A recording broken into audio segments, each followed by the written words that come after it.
योग से हमारी शारीरिक, मानसिक, आध्यात्मिक,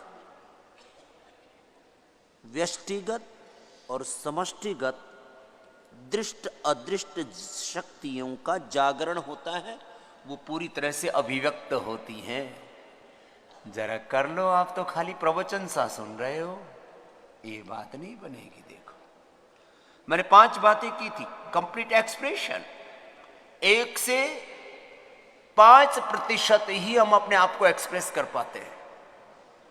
हमारा physical, mental, emotional, spiritual, social, economic, political, religious, spiritual expression होता कहाँ है? हमारे दृष्ट अदृष्ट व्यक्तित्व को हम पूरी तरह से एक्सप्रेस कहाँ पर कर पाते? जीवन एक बीज की तरह है। इस जीवन को यदि पूरा अभिव्यक्त करना है, और जीवन के अभिव्यक्ति का ही सारा प्रपंच है, सारा पुरुषार्थ है, जो कुछ दिख रहा है चारों ओर, कंप्लीट एक्सप्रेशन, कंप्लीट बैलेंस, वात पित्त कफ का, एनाबॉलिज्म, कैटाबॉलिज्म, मेटाबॉलिज्म का, सभी केमिकल सोर्स हार्मोन्स का बैलेंस, शरीर, मन, चित्त, चेतना, सब कुछ का संतुलन। संतुलन ही योग है। मेरे साथ बोलो, संतुलन ही। लेकिन इतना ही योग नहीं है, संतुलन ही योग है, अभिव्यक्ति ही योग है, पुनर्जागरण ही योग है, जीवन का दिव्य रूपांतरण ही योग है, जीवन में दिव्यता का आरोहण ही योग है। इसी को मैं 5 शब्दों में कह रहा हूं। योग से क्या हो रहा है? योग से कंप्लीट एक्सप्रेशन। अब देखो, ये बातें तुम्हें छोटी छोटी लगेंगी, लेकिन बहुत गहरी हैं। हम पूरी तरह से अपने आप को अभिव्यक्त कर देते हैं योग से। भगवान राम ने, भगवान कृष्ण ने, भगवान शिव ने, गौतम, कणाद, जैमिनी, पाणिनि, पतंजलि ने, स्वामी विवेकानंद, महर्षि दयानंद, गुरु नानक देव, गुरु गोविंद सिंह ने, संत गाडगे जी महाराज, तुकडोजी जी महाराज, संत विनोबा जी, आमटे जी, जिन्होंने कुष्ठ रोगियों की बहुत सेवा की। कल कुष्ठ रोगियों का भी दिन मनाया जाता है कि उसकी तरफ दुनिया का ध्यान जाए। और संत ज्ञानेश्वर जी से लेके, संत बसवेश्वर जी से लेकर के शंकराचार्य जी से लेकर के मध्वाचार्य, रामानंदाचार्य, रामानुजाचार्य, अलग अलग जो हमारे आचार्य परंपरा, संप्रदाय परंपरा, गुरु परंपरा, गुरु शंकर देव, गुरु माधव देव, एक गुरुओं की लंबी श्रृंखला है। संत कबीरदास, संत रईदास, संत गरीबदास,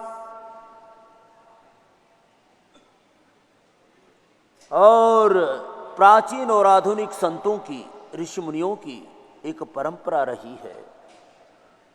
ऋषि ऋषिकाओं और वीर वीरांगनाओं के 4 शब्द में बार बार प्रयोग करता हूं। उनके हम वंशज हैं। उन्होंने अपने आप को अभिव्यक्त किया था, उन्होंने समता को जिया था जीवन में, उन्होंने भी अपने आप को रिजुविनेट किया था। कहीं पर भी उनके जीवन में कोई भी दुर्बलताएं थी, उन्होंने अपने आप को उभारा था, अपना रूपांतरण किया था, और योग के द्वारा देवत्व, ऋषित्व, ब्रह्मत्व की प्राप्ति की थी। इसी को मैं 5 शब्दों में कहता हूं, complete expression, complete balance, complete rejuvenation, complete divine transformation, divine birth, rebirth हम योग से पाते हैं।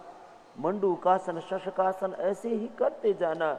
धीरे धीरे आप भी अपने पूर्वजों की भांति, क्योंकि हमारे जीन्स में तो देवत्व, ऋषित्व है, हमारा जो जेनेटिक स्ट्रक्चर है, हमारा जो डीएनए है, वो राक्षसों का नहीं, ऋषियों का है, असुरों का नहीं, असुरत्व का नहीं, देवत्व का है।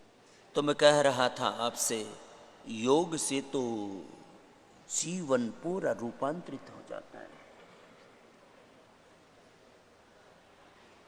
बशर्ते योग पूरा हो जाए।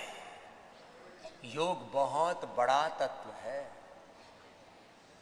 योग is not merely a physical exercise. योग is not only breathing exercise और meditation.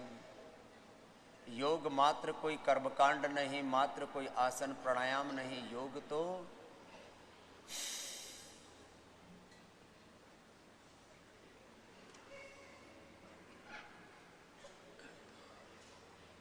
जीवन के प्रत्येक कर्म को पवित्रता पूर्वक, जीवन के प्रत्येक कर्म को विवेक पूर्वक, श्रद्धा पूर्वक, भक्ति पूर्वक, पुरुषार्थ पूर्वक, जीवन के प्रत्येक कर्म को दिव्यता पूर्वक निष्पादित करना, ये है योग।